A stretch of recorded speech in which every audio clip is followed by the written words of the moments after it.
जब 18 दिन का युद्ध समाप्त हो जाता है तो श्री कृष्ण अर्जुन को उसके रथ से नीचे उतर जाने के लिए कहते हैं। जब अर्जुन उतर जाता है तो वे उससे कुछ दूरी पर ले जाते हैं।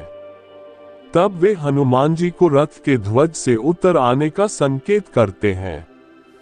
जैसे ही श्री हनुमान उस रथ से उतरते हैं, अर्जुन के रथ के अश्व जीवित ही जल जाते हैं और रथ में विस्फोट हो जाता है।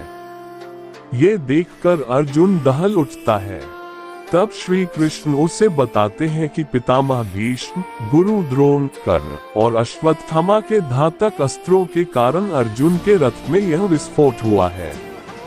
यह अब तक इसलिए सुरक्षित था क्योंकि उस पर स्वयं उनकी कृपा थी और श्री हनुमान की शक्ति थी, जो रथ अब तक इन विनाशकारी अस्त्रों के प्रभाव को सहन किए हुए था। महाभारत के युद्ध के पश्चात सांत्वना देने के उद्देश्य से भगवान श्री कृष्णचंद्र जी गांधारी के पास गए। गांधारी अपने 100 पुत्रों के मृत्यु के शोक में अत्यंत व्याकुल थी।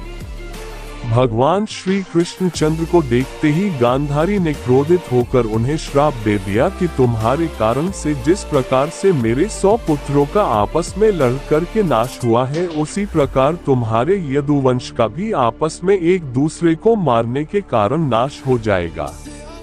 भगवान श्री कृष्णचंद्र ने माता गांधारी के उस श्राप को पूर्ण करने के लिए यादवों की मति को फेर दिया।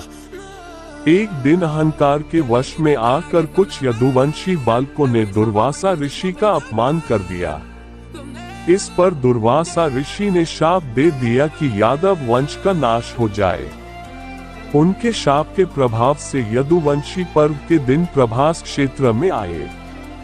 पर्व के हर्ष में उन्होंने अति नशीली मदिरा पी ली और मतवाले होकर एक दूसरे को मारने लगे।